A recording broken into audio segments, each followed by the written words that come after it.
Welcome to Love's Tender Flame, Tales of Romance. I'm Mordell, reading Mother by Kathleen Thompson Norris. Archerton, a blur of flying trees and houses, bright in the late sunlight, Pottsville with children waiting and shouting under the bridge, Hunt's Crossing, then the next would be Weston and home. Margaret, beginning to gather wraps and small possessions together, sighed. She sighed partly because her head ached, partly because the hot trip had mussed her usual fresh trimness, largely because she was going home. This was August. Her last trip home had been between Christmas and the New Year. She had sent a box from Germany at Easter, ties for the boys, silk scarves for Rebecca, books for Dad, and she had written Mother for her birthday in June and enclosed an exquisite bit of lace in the letter. But although Victoria's illness had brought her to America nearly 3 months ago, it had somehow been impossible, she wrote them, to come home until now. Margaret had paid a great deal for the lace as a sort of salve for her conscience. Not that Mother would ever wear it. Here was Weston, looking its very ugliest in the level, pitiless rays of the afternoon sun. The town, like most of its inhabitants, was wilted and grimed after the burden and heat of the long summer day. Margaret carried her heavy suitcase slowly up Main Street. Shop windows were spotted and dusty, and shopkeepers standing idle in their doorways looked spotted and dusty too. A crowd of flies fought and surged about the closely guarded door of the butcher shop. A delivery cart was at the curb, the discouraged horse switching an ineffectual tail. As Margaret passed this cart, a tall boy of 14 came out of the shop with a bang of the wire netting door and slid a basket into the back of the cart. "Teddy," said Margaret, irritation evident in her voice in spite of herself. "Hello, Mark," said her brother delightedly. "Say, great to see you. Get in on the 410?" "Ted," said Margaret, kissing him as the Pagets always quite simply kissed each other when they met. "What are you driving Costello's cart for?" "Like to," said Theodore simply. "Mother doesn't care. Say, you look swell, Mark." "What makes you want to drive this horrid cart, Ted?" protested Margaret. "What does Costello pay you?" "Pay me?" scowled her brother, gathering up the reins. "Oh, come out of it, Margaret. He doesn't pay me anything. Don't you make Mother stop me either, will you?" he ended anxiously. "Of course I won't," Margaret said impatiently. "Get up, Ruth," said Theodora, but departing, he pulled up to add cheerfully, "Say, Dad didn't get his raise." "Did?" said Margaret, brightening. "Didn't." He grinned affectionately upon her, as with a dislocating jerk, the cart started a ricocheting career down the street, with that abandon known only to butchers' carts. Margaret, changing her heavy suitcase to the rested arm, was still vexedly watching it when 2 girls laughing in the open doorway of the express company's office across the street caught sight of her. One of them, a little vision of pink hat and ruffles and dark eyes and hair, came running to join her. Rebecca was now 16, and of all the handsome Pagets, the best to look upon. She was dressed according to her youthful lights.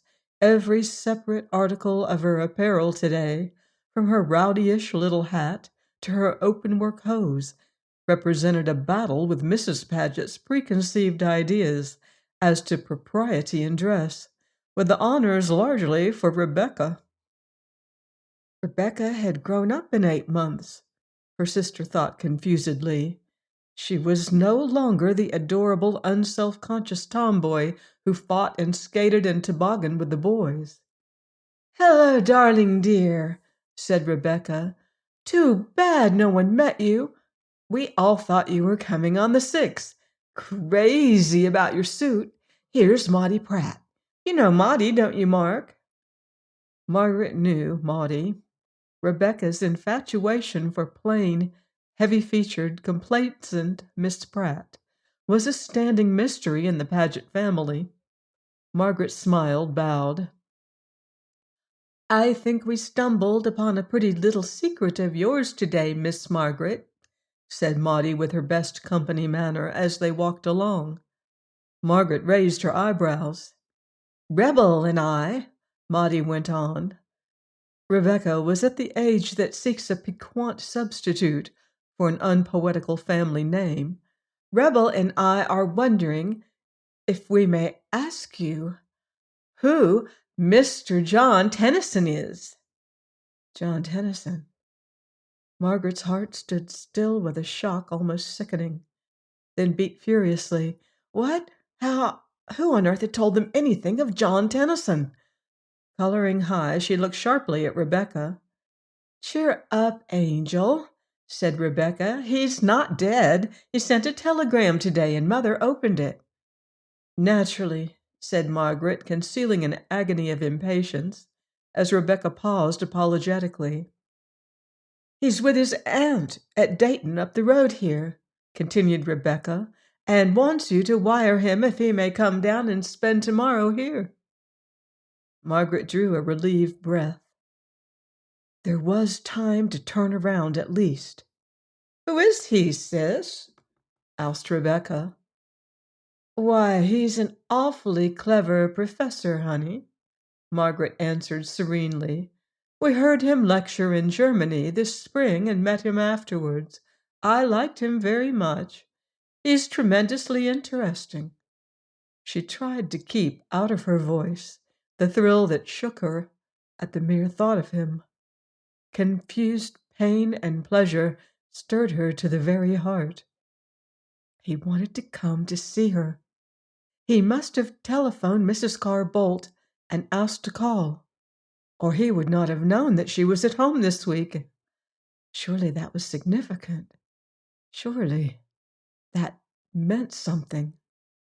The thought was all pleasure, so great a joy and pride indeed that Margaret was conscious of wanting to lay it aside, to think of, dream of, ponder over, when she was alone. But on the other hand, there was instantly the miserable conviction that he mustn't be allowed to come to Weston. No, no, she couldn't have him see her at home and her people on a crowded hot summer Sunday when the town looked its ugliest and the children were home from school and when the scramble to get to church and to safely accomplish the 1 o'clock dinner exhausted the women of the family. And how could she keep him from coming? What excuse could she give? Don't you want him to come? Is he old and fussy? Asked Rebecca interestedly. I'll see, Margaret answered vaguely. No, he's only 32 or 4. And charming, said Maudie archly. Margaret eyed her with a coolness worthy of Mrs. Carr-Boldt herself, and then turned rather pointedly to Rebecca. How's Mother, Becky? Oh, she's fine, Rebecca said absently in her turn.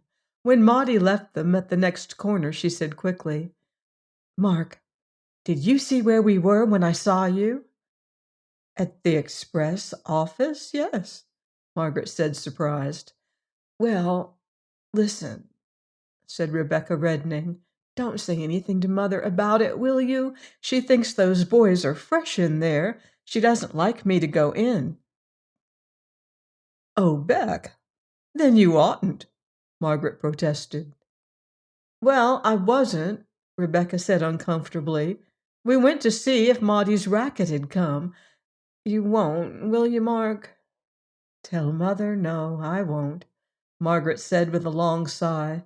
She looked sideways at Rebecca, the dainty, fast-forming little figure, the even ripple and curl of her plaited hair, the assured pose of the pretty head. Victoria Carbolt, just Rebecca's age, as a big schoolgirl still, self-conscious and inarticulate, her well-groomed hair in an unbecoming club, her well-hung skirts unbecomingly short.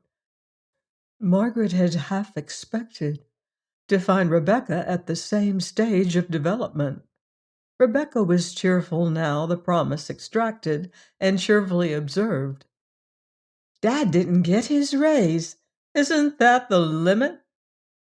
Margaret sighed again, shrugged wearily.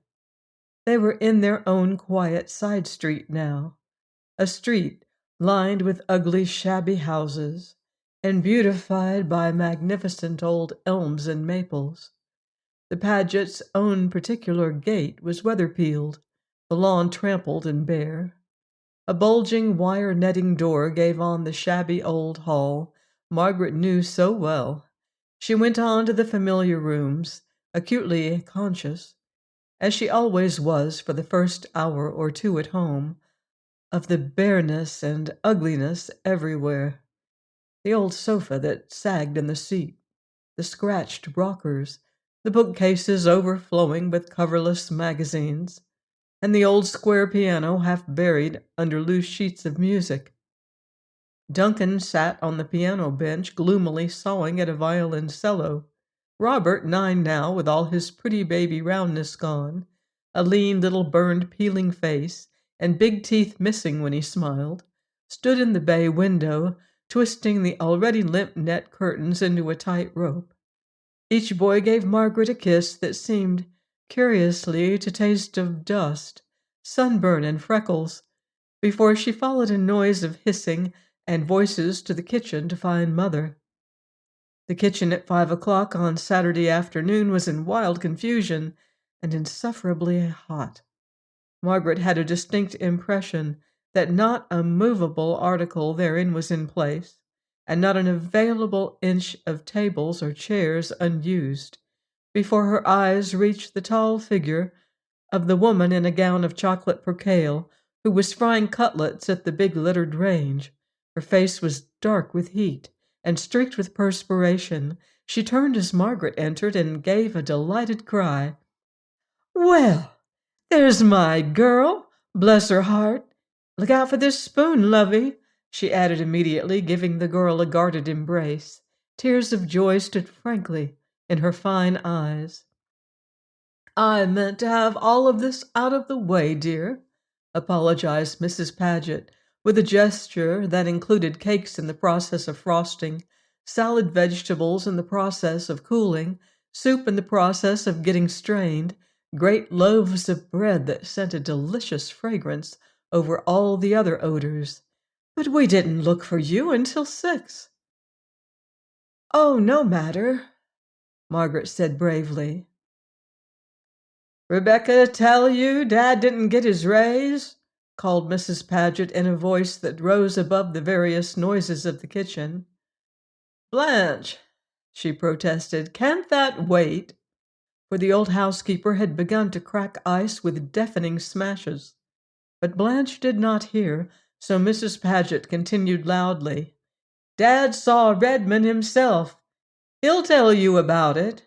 Don't stay in the kitchen in that pretty dress, dear. I'm coming right upstairs." It was very hot upstairs. The room smelled faintly of matting. The soap in the bathroom was shriveled in its saucer. In Margaret's old room, the week's washing had been piled high on the bed. She took off her hat and linen coat, brushed her hair back from her face, flinging her head back and shutting her eyes the better to fight tears as she did so, and began to assort the collars and shirts and put them away. For Dad's bureau, for Bruce's bureau, for the boys' bureau, tablecloths to go downstairs, towels for the shelves in the bathroom, 2 little shirt-waists for Rebecca, with little holes torn through them where collar and belt pins belonged. Her last journey took her to the big third-story room where the 3 younger boys slept. The 3 narrow beds were still unmade, and the western sunlight poured over tumbled blankets and the scattered small possessions that seemed to ooze from the pores of little boys. Margaret set her lips distastefully as she brought order out of chaos. It was all wrong somehow, she thought, gathering handkerchiefs and matches and Nick Carters and the oiled paper that had wrapped caramels from under the pillows that would in a few hours harbor a fresh supply. She went out on the porch in time to put her arms about her father's shabby shoulders when he came in. Mr. Paget was tired, and he told his wife and daughters that he thought he was a very sick man. Margaret's mother met this statement with an anxious solicitude that was very soothing to the sufferer. She made Mark get Daddy his slippers and loose coat, and suggested that Rebecca shake up the dining room couch before she established him there in a rampart of pillows. No outsider would have dreamed that Mrs. Paget had dealt with this exact emergency some hundreds of times in the past 20 years. Mr. Paget, reclining, shut his eyes, remarked that he had had an awful, awful day, and wondered faintly if it would be too much trouble to have somebody make him just a little milk toast for his dinner. He smiled at Margaret when she sat down beside him. All the children were dear, but the oldest daughter knew that she came first with her father. "Getting to be an old, old man," he said wearily, and Margaret hated herself because she had to quell an impatient impulse to tell him he was merely tired and cross and hungry before she could say in the proper soothing tone, "Don't talk that way, Dad, darling." She had to listen to a long account of the raise, wincing every time her father emphasized the difference between her own position and that of her employer. Dad was at least the equal of anyone in Weston. Why, a man Dad's age ought to be humbly asking a raise. He ought to be dictating now. It was just Dad's way of looking at things, and it was all wrong. "Well, I'll tell you one thing," said Rebecca, who had come in with a brimming soup plate of milk toast. "Joe Redmond gave a picnic last month, and he came here with his mother in the car to ask me. And I was the scornfulest thing you ever saw, wasn't I, Ted? Not much." "Oh, Beck, you oughtn't to mix social and business things that way," Margaret said helplessly. "Dinner!" screamed 9-year-old Robert, breaking into the room at this point. And "Dinner," said Mrs. Paget wearily, cheerfully, from the chair into which she had dropped at the head of the table. Mr. Paget, revived by his sympathy, milk toast, and Rebecca's attentions, took his place at the foot, and Bruce the chair between Margaret and his mother. Like the younger boys, whose almost confluent freckles had been brought into unusual prominence by violently applied soap and water, and whose hair dripped on their collars, he had brushed up for dinner, but his negligent shirt and corduroy trousers were stained and spotted from machine oil. Margaret, comparing him secretly to the men she knew, as daintily groomed as women in their spotless white, felt a little resentment that Bruce's tired face was so contented, and said to herself again that it was all wrong. Dinner was the same old haphazard meal with which she was so familiar, Blanche supplying an occasional reproof to the boys, Ted ignoring his vegetables and ready in an incredibly short time for a second cutlet, and Robert begging for corn syrup immediately after the soup and spilling it from his bread. Mrs. Paget was flushed, her disappearances kitchenward frequent. She wanted Margaret to tell her all about Mr. Tennyson. Margaret laughed and said there was nothing to tell. "You might get a horse and buggy from Peterson's," suggested Mrs. Paget interestedly, "and drive about after dinner." "Oh, Mother, I don't think I had better let him come," Margaret said. "There's so many of us, and such confusion on Sunday. Ju and Henry are almost sure to come." "Yes, I guess they will," Mrs. Paget said with her sudden radiant smile. "Ju is so dear in her little house. And Harry's so sweet with her," she went on with vivacity. "Daddy and I had dinner with them Tuesday. Bruce said Rebecca was lovely with the boys. We're going to Julie's again sometime. I declare, it's so long since we've been anywhere without the children that we both felt funny. It was a lovely evening." "You're much too tired, Mother," Margaret said affectionately. "Not now," her mother protested radiantly, "with all my babies turning into men and women so fast. And I'll have you all together tomorrow. And your friend, I hope, too, Mark," she added hospitably. "You had better let him come, dear. There's a big dinner, and I always freeze more cream than we need, because Daddy likes a plate of it about 4 o'clock if there's any left." "Well, but there's nothing to do," Margaret protested. "No, but dinner takes quite a while," Mrs. Paget suggested a little doubtfully, "and we could have a nice talk on the porch. And then you could go driving or walking." "I wish there was something cool and pleasant to do, Mark," she finished a little wistfully. "You do just as you think best about asking him to come." "I think I'll wire him that another time would be better," said Margaret slowly.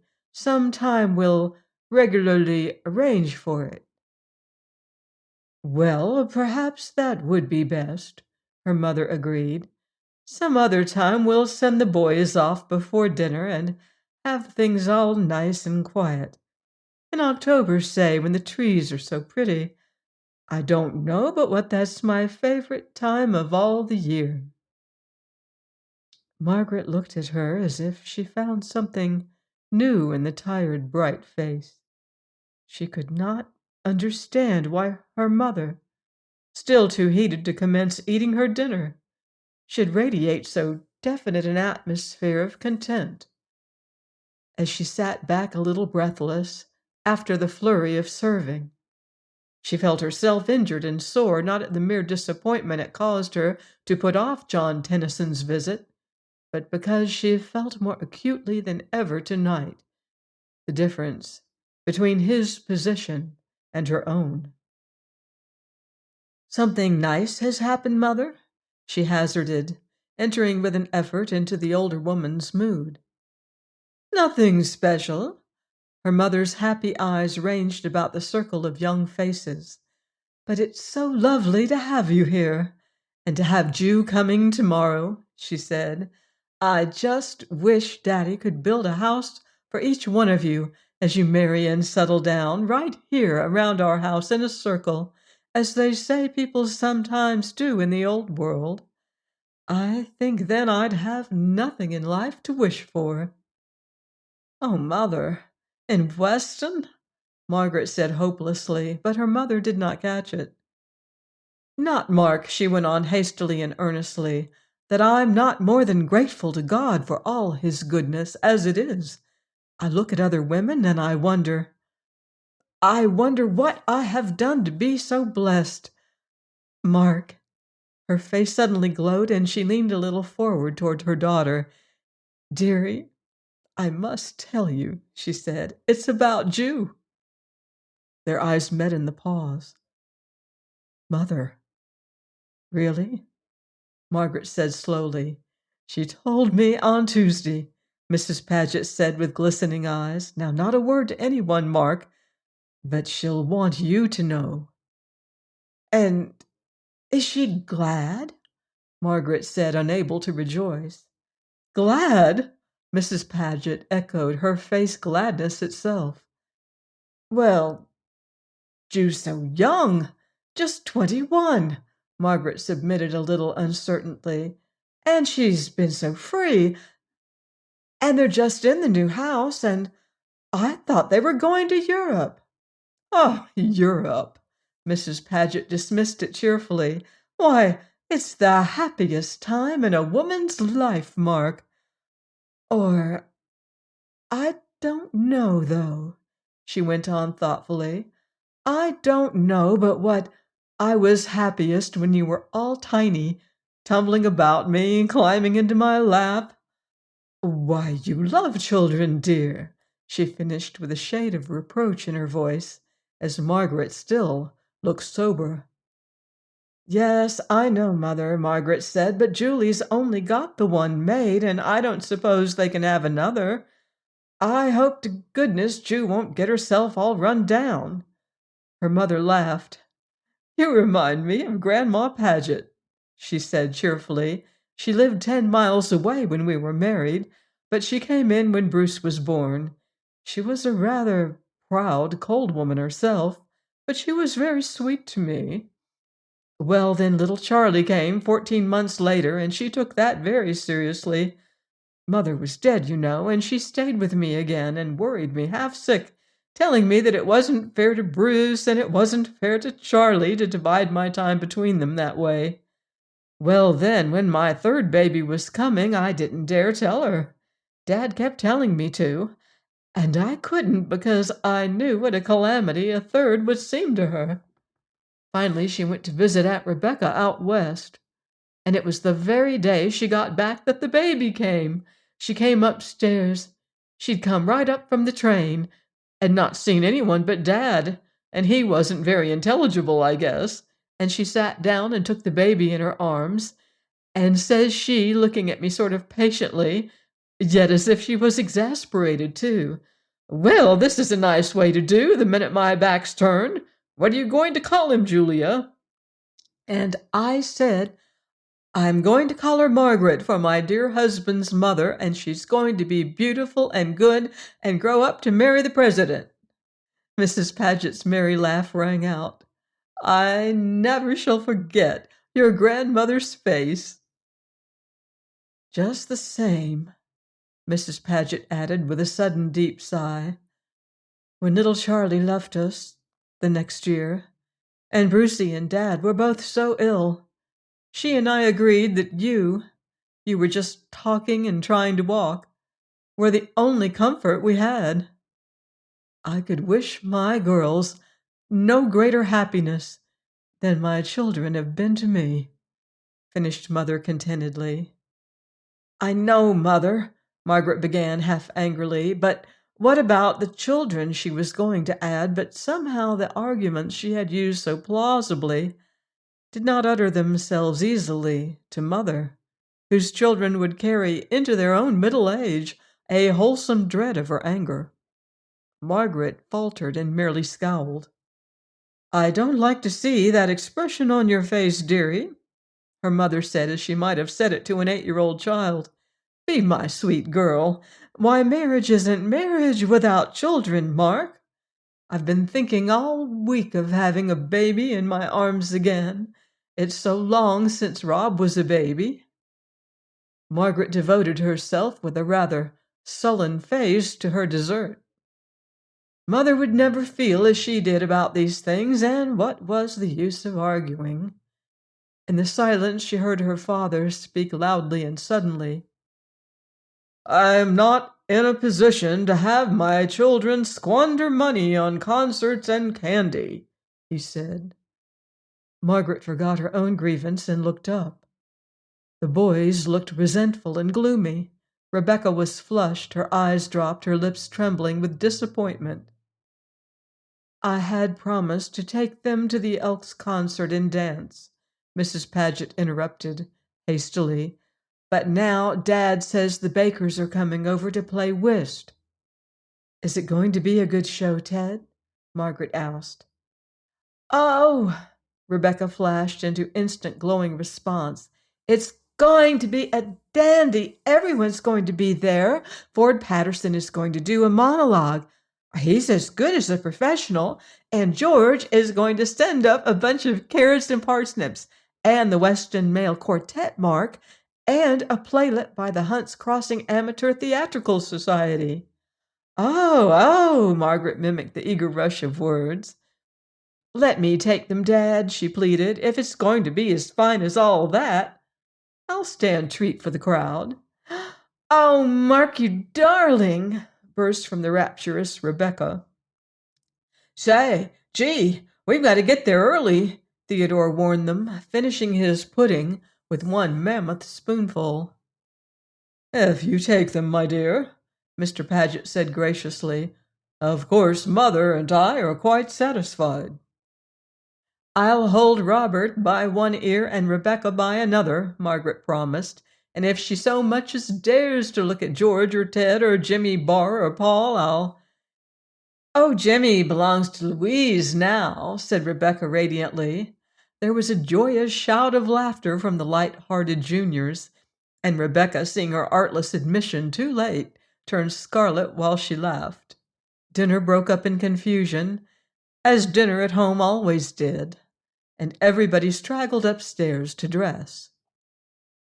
Margaret changing her dress in a room that was insufferably hot, because the shades must be down and the gas lights as high as possible, reflected that another 48 hours would see her speeding back to the world of cool, awninged interiors, uniform maids, the clink of ice glasses, the flash of white sails on blue water.